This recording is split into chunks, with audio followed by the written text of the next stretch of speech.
প্রতিশ্রুতিবদ্ধ বাংলাদেশের সন্তান, সেই বাংলাদেশের সন্তানদের তার যে চাকরির নিরাপত্তা, তার যে শ্রমাধিকার, সেই শ্রমাধিকারকে নিশ্চিত করার জন্য তাদের যে লড়াই, সেই লড়াইকে বিজয়ের প্রান্ত জন্য সর্বতভাবে তাদের পাশে থাকবে শুধু নয়, তাদের সাথে কাঁধে কাঁধ মিলিয়ে এই লড়াই সম্মেলনে গ্রামীণ ফোন এমপ্লয়িজ ইউনিয়নের সাধারণ সম্পাদক তার যে লিখিত বক্তব্য সেখানে বলেছেন যে বাংলাদেশের মাটি থেকে কিভাবে গ্রামীণ ফোন যে মুনাফা করছে, সেই মুনাফার গ্রামীণ ফোনের যে কর্মচারীরা রয়েছে তাদের বিনিয়োগের খরচের যে বিপরীতে যে মুনাফা বাড়ছে, সেই মুনাফা হচ্ছে বাংলাদেশ থেকে তার বিশ্বব্যাপী যে গ্রাহক, সেই গ্রাহকের শিক্ষকের থেকে বছরে যে ৩,৫০০ কোটি টাকা, ৪,০০০ কোটি টাকা মুনাফা করছেন, সেই টাকা আপনারা বিদেশে নিয়ে যাচ্ছেন। ফলে আজকে কর্পোরেট ব্যবসার যে তার যে দায়বদ্ধতা, সেখান থেকে কর্পোরেট সোশ্যাল রেসপন্সিবিলিটি বলে যে কথা রয়েছে, আপনারা সেটাকে বিভ্রান্ত দেখাচ্ছেন। আপনারা বাংলাদেশে যেটি ইস্কপ ঘৃণা ভরে প্রত্যাখ্যান করে সেই আউটসোর্সিং প্রক্রিয়াটি রয়েছে, সেটা শুধুমাত্র অস্থায়ী কাজের জন্য। বাংলাদেশের টেলিকম সেক্টরে সবচেয়ে বড় যে প্রতিষ্ঠান গ্রামীণ ফোন, তার ব্যবসার যে প্রসার, সেই প্রসারের যে কার্যক্রমগুলি রয়েছে, এই প্রত্যেকটি হচ্ছে স্থায়ী ধরনের কাজ। ফলে এখানে আউটসোর্সিং প্রক্রিয়ায় যে কর্মী নিয়োগের প্রচেষ্টা আপনারা করছেন, এটা সম্পূর্ণ বেআইনি বলেই ইস্কপ মনে করে, সমাজতান্ত্রিক শ্রমিক ফ্রন্ট মনে করে। আমরা বলতে চাই, বাংলাদেশে ব্যবসা করবেন, বাংলাদেশের সন্তানদেরকে অনিশ্চয়তার মধ্যে ফেলে দেবেন, তাদের পেটে লাথি মারবেন, এটি আমরা মেনে নেব না। বাংলাদেশের শ্রমিক আন্দোলনে এটা মেনে নেবে না, তারা মুখ বুঝিয়ে দিতে সহ্য করবে না। আমরা আপনাদেরকে সাবধান করে দিচ্ছি, অবিলম্বে গ্রামীণ ফোনের যে ১৫৯ জনকে আপনারা ছাঁটাইয়ের জন্য যে বেআইনিভাবে প্রচেষ্টা করছেন, সেই পথ থেকে ফিরে আসবেন। নতুবা পূর্বে গ্রামীণ ফোন এমপ্লয়িজ ইউনিয়নের সাধারণ সম্পাদক সহ ১৮০ জনকে পূর্বে ছাঁটাই করার যে প্রচেষ্টা আপনারা করেছিলেন, সেখান থেকে আপনাদের যেভাবে পিছন ফিরতে হয়েছে, যেভাবে তাদেরকে আবার পুনর্নিয়োগ করতে গ্রামীণ ফোন এমপ্লয়িজ ইউনিয়ন যে সংগ্রাম করে আপনাদেরকে বাধ্য করেছে, এই ১৫৯ জনকে তাদেরকেও আবার কর্মে নিয়োগের জন্য তার চেয়েও বহুমাত্রিক শক্তিশালী মাত্রায় সংগ্রাম করে তোলা হবে। এইটি আমরা আবার পুনর্বহাল করবেন, এই আহ্বান জানিয়ে সমাজতান্ত্রিক শ্রমিক ফ্রন্ট এবং শ্রমিক কর্মচারী ঐক্য পরিষদের পক্ষ থেকে পুনরায় গ্রামীণ ফোন এমপ্লয়িজ ইউনিয়নের এই দাবির সাথে, এটি শুধু গ্রামীণ ফোন এমপ্লয়িজ ইউনিয়নের দাবি নয়, এটি আজকের জাতীয় শ্রমিক আন্দোলনের দাবি। সেই দাবির প্রতি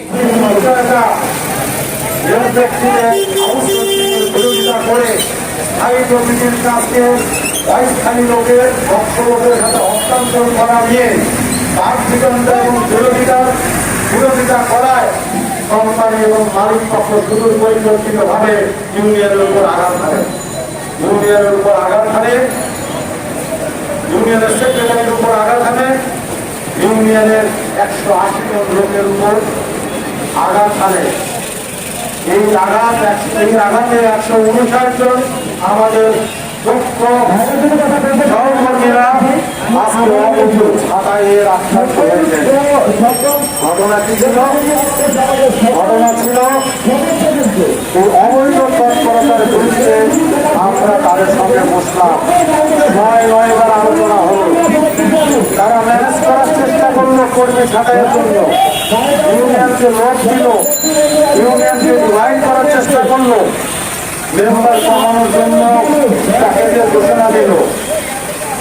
আপনারা জানেন গোল্ডেন হ্যান্ডশেক যায় মাল্টিন্যাশনাল বিভিন্ন কোম্পানিগুলো, এবং এটা থাকে স্বেচ্ছাধী ভলান্টারি, এটাকে উপেক্ষা করে সেটাকে ঘোষণা করা হলো। যথাযথভাবে লোকজন যাদের পছন্দ তারা চলে গেলেন, যারা গেলেন না চাকরি মুক্ততা চাইলেন, তাদেরকে তারা কর্নার করে রাখলেন।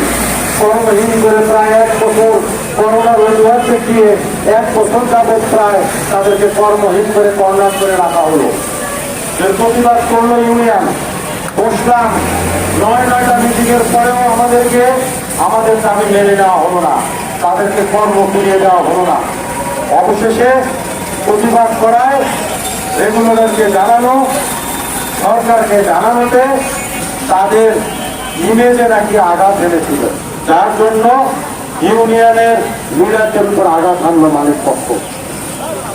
আন্দোলন করে আইনের আশ্রয় নিয়ে সকলে মিলে শ্রমিক সমাজের সহায়তায় আমরা সেক্রেটারিকে ফেরত পেলাম। তাদের জন্য সেক্রেটারিকে ফায়ার করে হলো আজকে গত 30 তারিখে তাদের থেকে 180 থেকে 159 জনকে রাতের বেলায় ইমেলের মাধ্যমে ছাঁটাই করে দেওয়া হলো। একটা সিডিএ বিদ্যমান থাকাকালীন সময়ে তাকে না জানিয়ে লেবার অফিসের সাথে কথা না বলে কোন যৌক্তিকতা কোন প্রিন্সিপালকে না দেখে ছাঁটাইকে আইনের মতো না দেখে তারা আমাদেরকে অবৈধভাবে ছাঁটাই করলেন। এটা হচ্ছে অবৈধভাবে কর্মী ছাঁটাই। এবং এটা করে যাচ্ছে কেন? কারণ বরাবরই তারা অবৈধ কাজ করে পার পেয়ে যাচ্ছেন।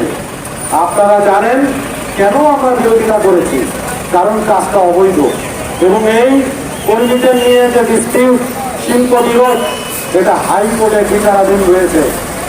আর আপনারা জানেন গ্রামীণ কোম্পানি কোনো আমাদের আপনারা জানেন গ্রামের ফলে আরেকটা বিষয় চলছে। এরপরে 159 জনকে অবৈধভাবে ছাঁটাই করার পরে তাদের লালসা চরিতার্থ হয় নাই। তারা আরো আমাদের অ্যাক্টিভ মেম্বারদের আরো সহকর্মীদেরকে 1-to-1 ভয় দেখিয়ে টার্মিনেশনের ভয় দেখিয়ে তাদেরকে জোর করে গোল্ডেন হ্যান্ডশেক দিয়ে চাকরি থেকে বিদায় জানানোর জন্য তারা জোর প্রচেষ্টা চালাচ্ছে। এই সমস্ত জোর, এই সমস্ত অবৈধ প্রেশার, এই ধরনের অবৈধ কর্মী ছাঁটাইয়ের বিরুদ্ধে ইউনিয়ন সরকার ভূমিকা পালন করছে এবং সকলে মিলেই আমরা এর প্রতিবাদ জানাচ্ছি এবং জানাতে থাকবো যতক্ষণ না আমাদের 159 জনকে কর্মে ফেরত দেওয়া হচ্ছে। তাই মালিক পক্ষ এবং সরকার পক্ষের প্রতি আমাদের দাবি, অনতি বিলম্বে আমাদের 159 জনকে চাকরিতে পুনর্বহালের দাবি জানাচ্ছি। আর গ্রামীণ ফোনের যে অবৈধ কর্মকাণ্ড এর সুষ্ঠু তদন্তপূর্বক বিচার করে এদেরকে বিচারের কাজ করায় নিয়ে সঠিক বিচার করার জন্য অনুরোধ করছে।